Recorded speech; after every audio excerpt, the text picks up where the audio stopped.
नमस्कार, स्वागत है आपका इंडिया न्यूज उत्तर प्रदेश उत्तराखंड पर। मैं हूं आपके साथ हेमंत कुमार। चलिए उत्तराखंड के खबरों को देखते हैं। उत्तराखंड सरकार में मंत्री रेखा आर्या के तालाब से मछली चोरी होने की बड़ी खबर है। आपको बता दें कि 30,000 मछलियां चोरी हो गई हैं। मंत्री के तालाब से मछलियां चोरी होने के बाद पुलिस में हड़कंप मच गया है। मछलियां चोरी का आरोप उनके ही पुराने केयरटेकरों पर लगा है। दरअसल इस खबर के मुताबिक पुलिस ने केयरटेकर की तहरीर पर पूर्व केयरटेकर के खिलाफ मुकदमा दर्ज कर जांच के आदेश दे दिए हैं। शुरू कर दिए जांच। उत्तराखंड की सरकार में मंत्री रेखा आर्या के ससुराल बरेली में है, जहां पर उनकी बरेली के इज्जत नगर थाना इलाके के लालनपुर गांव के पास एक फार्म हाउस है। इस फार्म हाउस पर एक तालाब है जिसमें मछली पालन किया जाता है। साथ ही फार्म पर पशुपालन, मुर्गी पालन भी होते हैं। इसकी देखरेख फार्म हाउस पर रहने वाले केयरटेकर मदनलाल साहू करते हैं। फार्म हाउस के केयरटेकर की ओर से ये जानकारी पुलिस को दी गई है। मदनलाल साहू की माने तो मंत्री रेखा आर्या के तालाब में लगभग 30,000 मछलियां थी, लेकिन वो अब नहीं है। तालाब से उन मछलियों की चोरी कर ली गई है और केयरटेकर ने चोरी का आरोप पुराने केयरटेकर पर लगाया है। ऐसे में अब पुलिस मंत्री जी के मछलियों को लेकर के काफी परेशान है और इस पूरे मामले को लेकर के तफ्तीश कर रही है। ये मंत्री रेखा आर्या के फार्म हाउस की तस्वीर है और यहीं पर वो तालाब बना हुआ है जहां पर मछलियां चोरी कर ली गई थी। मदन लाल साहू यहां पर केयरटेकर के तौर पर काम करते हैं। उनकी ओर से कहा गया कि पहले इस तालाब में 30,000 की मछलियां थी, जो कि अब नहीं है, और इसी को लेकर के एक तहरीर पुलिस में दर्ज करवाई गई। फिलहाल पुलिस अब पूरे इस मामले को लेकर के जांच कर रही है। तो आखिरकार मछलियों के चोरी होने का पूरा मामला क्या है? बरेली से इंडिया न्यूज के हमारे संवाददाता ने इसका जायजा लिया, आप भी देखिए। कद्दावर मंत्री आजम खान की भैंसें चोरी होने के बाद अब उत्तर प्रदेश पुलिस के कंधों पर मछलियों को बरामद करने की जिम्मेदारी आ गई है। जी हां, हम बात कर रहे हैं बरेली के थाना इज्जतनगर क्षेत्र के रेखा आर्या के तालाब के। रेखा आर्या उत्तराखंड सरकार में बाल विकास मंत्री हैं और बरेली में उनकी ससुराल है, जहां पर थाना इज्जतनगर क्षेत्र में उनका तालाब है और तालाब में एक दो नहीं बल्कि पूरी 30,000 मछलियाँ थी, जिनके गायब होने का आरोप उन्होंने अपने पूर्व केयरटेकर विश्राम सिंह पर लगाया है। अब लिहाजा उत्तर प्रदेश पुलिस के कंधों पर एक बार फिर जिम्मेदारी है कि वो इस बार मछलियों को ढूंढकर ला कर दे। बरेली से कैमरामैन अंकित पाठक के साथ आशीष गुप्ता, इंडिया न्यूज़। तो चलिए ज्यादा जानकारी के साथ हम सीधा रुख करते हैं हमारे सहयोगी आशीष हमारे साथ जुड़ चुके हैं। आशीष, जिस तरह का जिक्र आपने भी किया और हमने दिखाया दर्शकों को कि आखिरकार मछलियां चोरी हो गई हैं, पुलिस का इस मामले में क्या कुछ कहना है और जो कि केयरटेकर हैं मदनलाल साहू जो लगातार वहां पर रहे, उनका क्या कुछ कहना है? जी, आपको बताऊंगा हेमंत की मैंने अभी भी SHO इज्जतनगर से बात की थी, जिनका कहना है कि जो विश्राम सिंह है, जो आरोपी है, जो पूर्व केयरटेकर था इस तालाब का, उस पर आरोप लगाया था मंत्री ने और उनके केयरटेकर मदनलाल की तहरीर पर उसके खिलाफ मुकदमा भी दर्ज किया गया था। वो लगातार फरार है। अब पुलिस उसकी तलाश में दबिश दे रही है और पुलिस का दावा है कि उसको जल्दी गिरफ्तार कर लिया जाएगा। जी, लेकिन इस पूरे मामले को लेकर के क्या मंत्री की ओर से भी कुछ बयान आया है? और साथ ही साथ सवाल इस बात को लेकर के भी कि जब फार्म हाउस पर मदनलाल साहू रहते हैं, उसके बावजूद मछलियां वहां से कैसे आखिरकार चोरी हुई? जी बिल्कुल, इसी दृष्टिकोण से पुलिस पूरी छानबीन कर रही है और पुलिस का कहना है कि जो मदनलाल है उसने भी यही आरोप लगाया है कि कोई भी नया व्यक्ति मंत्री के फार्म हाउस में घुसकर और वहां पर मछलियों को चोरी करने जैसी वारदात को अंजाम नहीं दे सकता।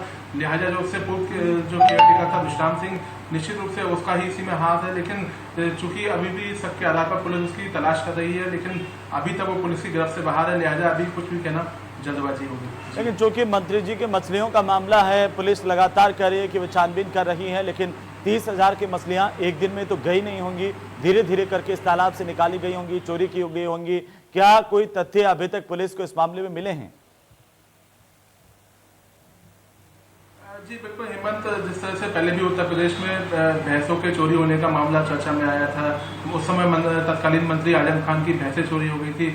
और अब जिस तरह से मछलियों का मामला सामने आया है, पुलिस भी धर्म संकट में है कि उसकी अगर बरामदगी भी होगी तो किस तरह से होगी, किस तरह से जो मछलियां हैं उनकी पहचान होगी, जो वहां से फार्म हाउस से चोरी करी गई थी वही मछलियां हैं, या फिर उनको किसी तरह से बाजार में बेचकर फुटबोध कर दिया गया होगा। ये एक बड़ी चुनौती है पुलिस के सामने। लिहाजा सभी तथ्यों पर, सभी एंगल से पुलिस जो है इसकी छानबीन कर रही है। अब देखना ये होगा कि पुलिस को कितनी सफलता मिल पाती है। चलिए, बहुत बहुत शुक्रिया आशीष हमारे साथ जुड़ने के लिए, लगातार तमाम जानकारी के लिए। तो वहीं उत्तराखंड में लगातार मौसम की अगर हम बात करें, मिजाज लगातार बदल रहा है। पहाड़ों से लेकर मैदान तक कुदरत का रौद्र रूप इस वक्त देखने को मिल रहा है। पहाड़ों से लेकर मैदान तक मौसम के कहर से आम आदमी परेशान है।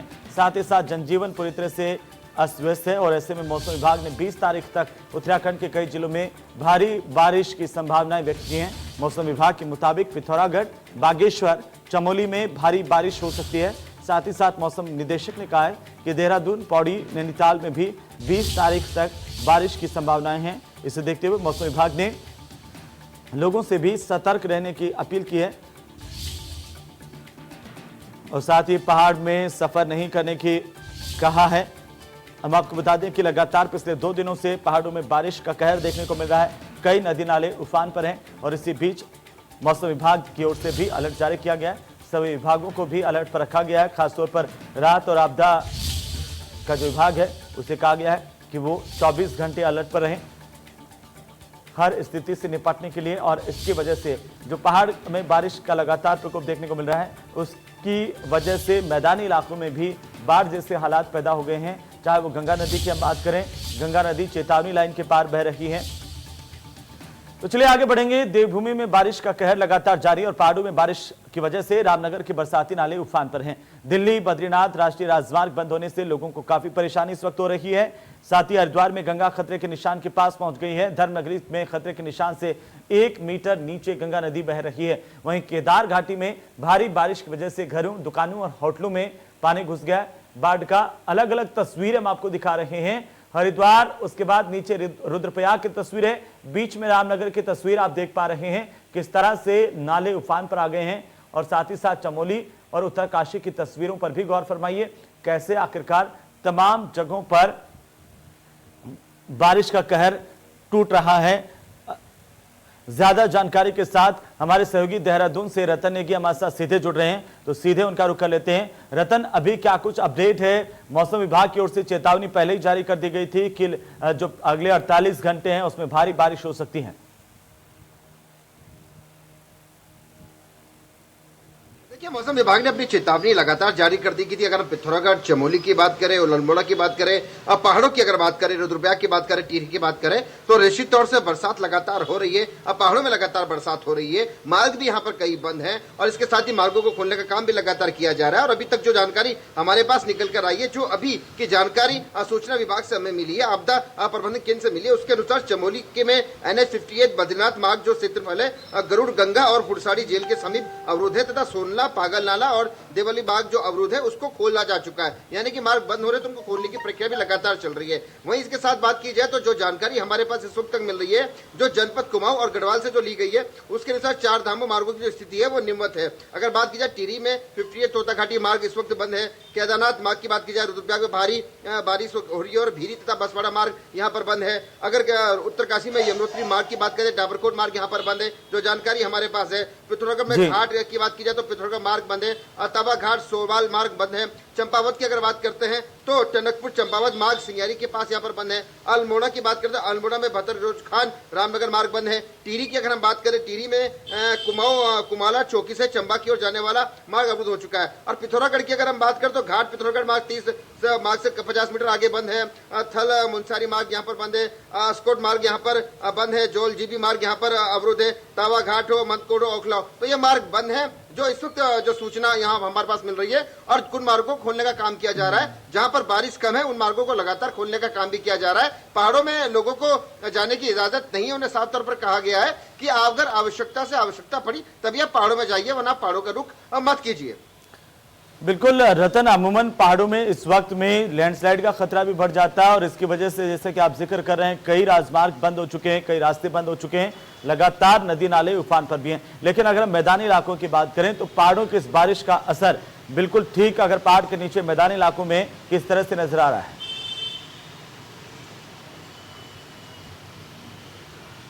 लेकिन मैदानी इलाकों की अगर हम असर की बात करें, हम धर्मनगर के हरिद्वार को ले लेते हैं, हम रुड़की को ले लेते हैं, तो पहाड़ों में जो लगातार बरसात हो रही है, माँ गंगा में जब तमाम नदियां यहाँ पर मिलती है, माँ अलकनंदा है, माँ भागीरथी है, माँ यमुना है, और उसके बाद जो प्राकृतिक स्रोत है जब वो लगातार माँ गंगा में मिल रहे हैं, तो जो गंगा का जलस्तर है वो लगातार बढ़ रहा है। यानी कि आप कह सकते हैं गोमुख से लेकर मंदाकिनी, अलकनंदा, केदारनाथ, बद्रीनाथ और टिहरी की अगर हम बात करें, यहाँ से पानी का एक सैलाब बनकर आ रहा है। और वो सैलाब जब हरिद्वार में मिलता है तो जो गंगा का जलस्तर है वो लगातार बढ़ता है, और जब गंगा का जलस्तर बढ़ता है तो जो खतरा है वो मेरठ की तरफ चला जाता है, वो मैदानी इलाकों की तरफ चल जाता है। जो इन नदियों के किनारे रहते हैं उनके लिए खतरा होता है, उनको अलर्ट यहाँ पर किया जाता है। हालांकि नदी के किनारे जो तमाम लोग हैं उनको यहाँ पर खाली करा दिया जाता है और उन्हें बसने भी नहीं जाता, लेकिन फिर भी कुछ लोग बस जाते हैं। तो यहाँ पर विशेष सतर्कता बरतने की जरूरत होती है, क्योंकि जो पानी हरिद्वार से आगे निकलता है, मैदानी क्षेत्र अगर बात की जाए मेरठ की तरफ निकलता है, तो वहां पर बाढ़ जैसी स्थिति पैदा हो सकती है। वो खतरा यहाँ पर आ जाता है, क्योंकि गंगा खतरे के निशान से ऊपर बहना आरंभ कर देती है। उसके साथ ही मैदानी क्षेत्रों की बात की जाए तो ड्रेनेज की एक सबसे बड़ी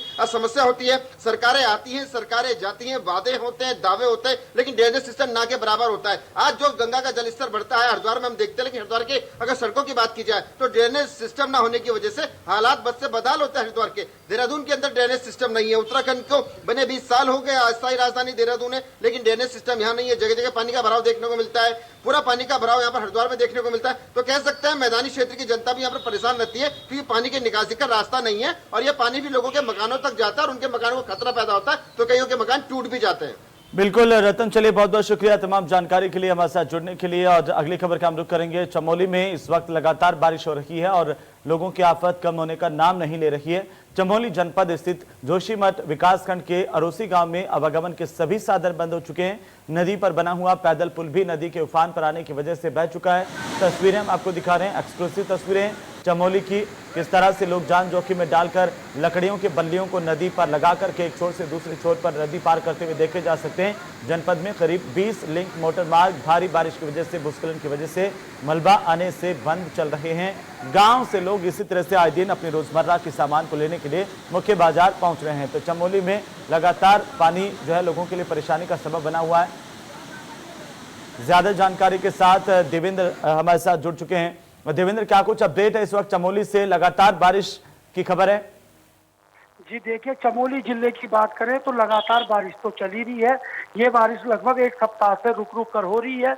इससे कोई दो राय नहीं है कि भारी नुकसान हुआ है। हालांकि जो अभी जो नुकसान है वो सड़कों को पहुंचा है। तो ये गोपेश्वर से जो चोपता केदारनाथ सड़क जाती है वो करीबन 12 जगहों में बाधित है। इसके अलावा यह सड़क लगभग खुलने में ही कम से कम 20 दिन से अधिक लग सकता है। इसके अलावा बद्रीनाथ हाईवे बार बार बाधित हो रहा है। जो नाले हैं ये उफान पे हैं, जो पैदल पुलिया हैं वो बह चुकी हैं। आप खुद ही तस्वीरों में देख सकते हैं कि कितनी स्थितियों में लकड़ी के सहारे कैसे खतरे से खेलकर लोग ग्रामीण आवाजाही कर रहे हैं। तो ये कह सकते हैं कि जो पूरी बारिश से ग्रामीण क्षेत्रों की जो लाइफलाइन है, एक तो ग्रामीण सड़कें, एक ये पैदल पुल ये बहने से या ये सड़क बंद होने से जो ग्रामीण क्षेत्रों में बहुत दिक्कतें हो गई हैं। लोग गांव में फंस के रह गए हैं। आवश्यक चीजों के लिए बाजार आने के लिए उन्हें बड़ी जद्दोजहद करनी पड़ी है। जी चलिए देवेंद्र, बहुत बहुत शुक्रिया तमाम जानकारी के लिए। और लगातार तस्वीरें अपने दर्शकों तक हम पहुंचा रहे हैं किस तरह से यहाँ पर बाढ़ जैसे हालात हैं। कई इलाकों में नदी नाले उफान पर है, लोग परेशान हैं।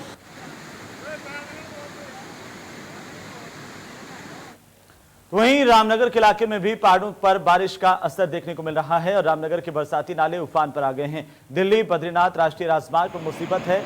धनगढ़ी वाला बरसाती नाला उफान पर इस वक्त चल रहा है, जिसकी तस्वीर आप देख पा रहे हैं। घंटों जाम में लोगों का जो रहन सहन है वो पूरी तरह से अस्त व्यस्त हुआ है, क्योंकि लोगों का आना जाना पूरी तरह से प्रभावित हो गया है। कई सड़क मार्ग पूरी तरह से बंद हैं और ऐसे में नदी नाले उफान पर होने की वजह से परेशानियां बढ़ गई हैं। यह एक्सक्लूसिव तस्वीर है रामनगर की। तो वहीं उत्तराखंड में उत्तरकाशी के इलाके में मूसलाधार बारिश की वजह से हाहाकार मचा हुआ है। गंगोत्री राष्ट्रीय राजमार्ग बाधित हो गया है।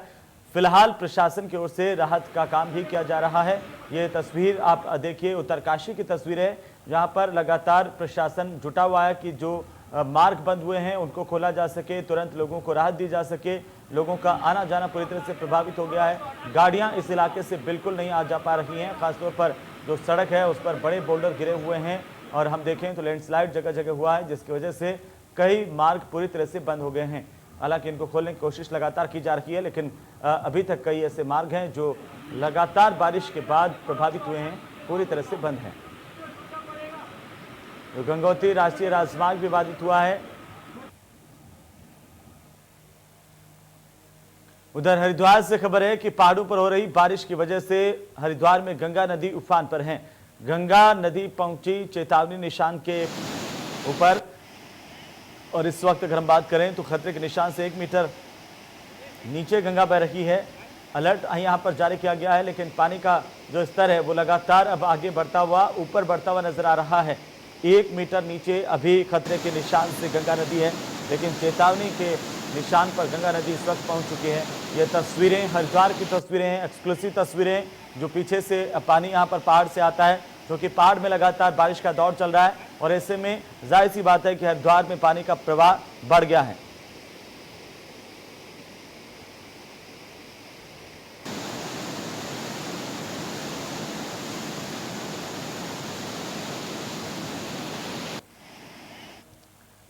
वहीं रुद्रप्रयाग में केदारनाथ घाटी में भारी बारिश की खबर है। आपको बता दें कि कई घरों, दुकानों और होटल्स में पानी घुसने की जानकारी है। शेरसी और फाटा में बारिश का कहर देखने को मिल रहा है। रुद्रप्रयाग गौरीकुंड नेशनल हाईवे पर 5 जगहों पर टूटकर बह गया है पानी में। कई लोगों के घरों में भी पानी घुस गया है, जिससे काफी नुकसान घरों को भी पहुंचा है। ये तस्वीरें आप अलग अलग जगहों की देखिए। रुद्रप्रयाग के इलाके की तस्वीरें हैं, कैसे यहाँ पर जो पानी है वो आफत बना हुआ है, लोगों के लिए परेशानी बना हुआ है। कई जगह पर सड़कें बह गई हैं, तो कई जगह पर लोगों के घरों को भी नुकसान पहुंचा है।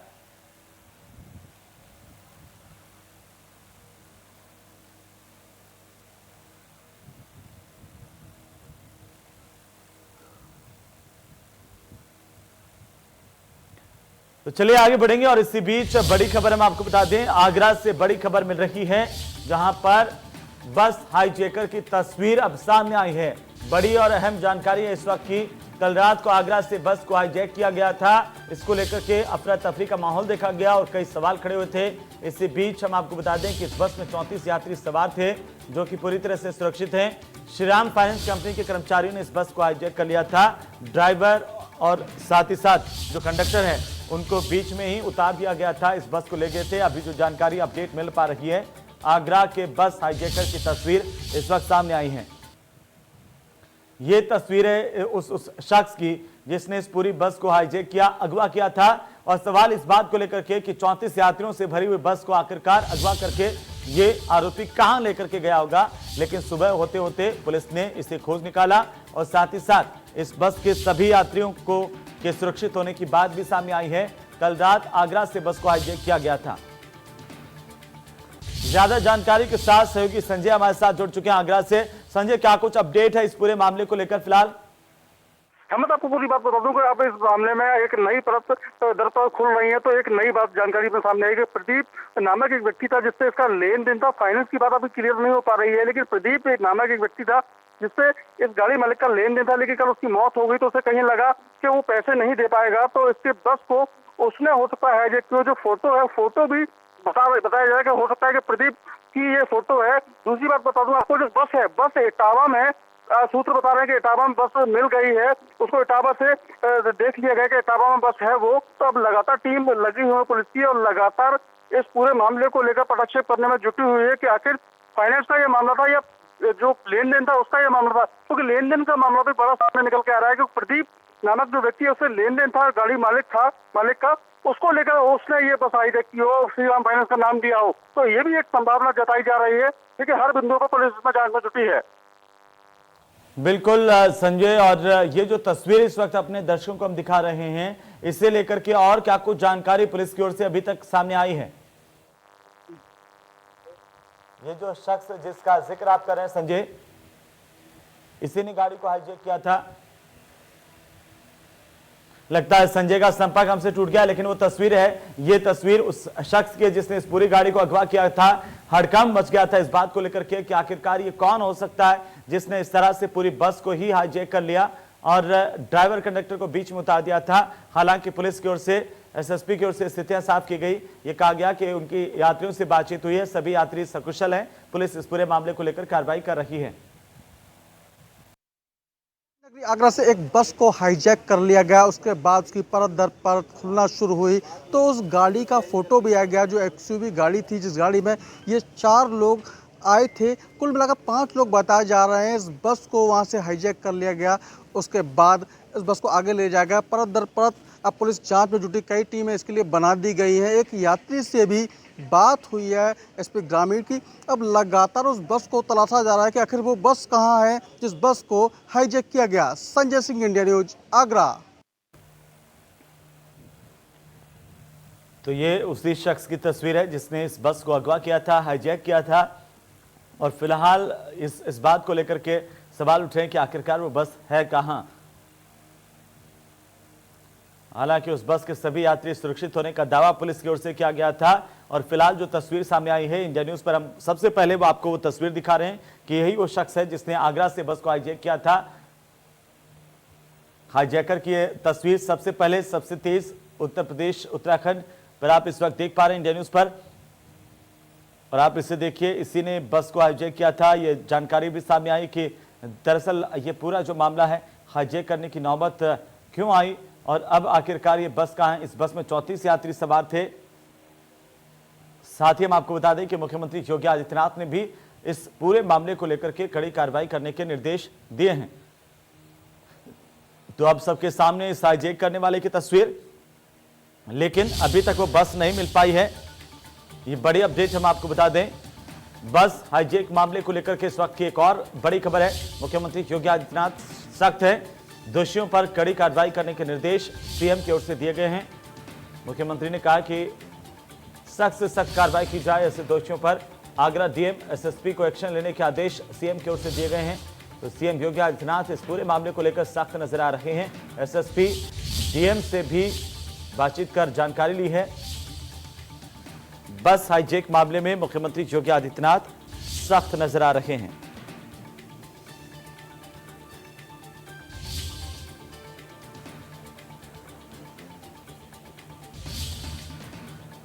तो आगरा के डीएम एसएसपी को एक्शन लेने के आदेश मुख्यमंत्री की ओर से दिए गए हैं। साथ ही एसएसपी डीएम से इस मामले पर रिपोर्ट तलब की गई है कि आखिरकार किस तरह से बस को हाईजैक किया गया, उनके खिलाफ कड़ी से कड़ी कार्रवाई की जाए। बड़ी और महत्वपूर्ण जानकारी है इस वक्त की। बस हाईजैक मामले में मुख्यमंत्री योगी आदित्यनाथ सख्त नजर आ रहे हैं। सीएम की ओर से दोषियों पर कड़ी कार्रवाई करने के निर्देश दिए गए हैं।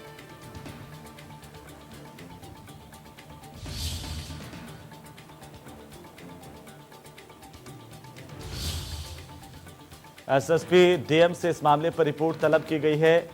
बड़ी खबर इस वक्त की, मुख्यमंत्री योगी आदित्यनाथ ने इस पूरे मामले को लेकर के सख्ती दिखाई है।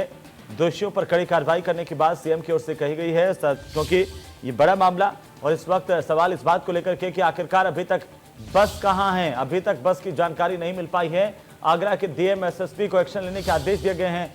सीएम की ओर से कहा गया है कि कड़ी से कड़ी कार्रवाई की जाए आरोपियों पर। एसएसपी और डीएम से रिपोर्ट भी तलब की है कि आखिर पूछा बस है कहां। इस पूरे मामले को लेकर के मुख्यमंत्री ने सख्त कार्रवाई के आदेश दिए हैं। तो आगरा से चूंकि बस जो है वो कल देर शाम को हाईजैक कर ली गई थी, इसमें जो यात्री सवार थे उनको लेकर के भी सवाल थे, लेकिन पुलिस की ओर से साफ किया गया कि सभी यात्री सुरक्षित हैं। लेकिन फिलहाल ये बस है कहां, इस बात की जानकारी नहीं मिल पाई है। इस पूरे मामले में अब तक की सबसे बड़ी अपडेट यही है कि जो हाईजैकर हैं, जो कि जिसने बस को अगवा किया, उसकी तस्वीर पुलिस को मिल चुकी है। उसको पुलिस लगातार सर्च कर रही है। उसी बीच शासन ने इसे गंभीरता से लिया है। मुख्यमंत्री की ओर से कहा गया है कि दोषियों पर कड़ी से कड़ी कार्रवाई की जाए। साथ ही आगरा के डीएम और एसएसपी से रिपोर्ट तलब की है मुख्यमंत्री ने। इस पूरे मामले को लेकर के अब तक क्या कुछ हुआ, किस तरह से पुलिस की ओर से एक्शन लिया गया। तो एसएसपी और डीएम से पूरे मामले की रिपोर्ट मुख्यमंत्री की ओर से तलब की गई है।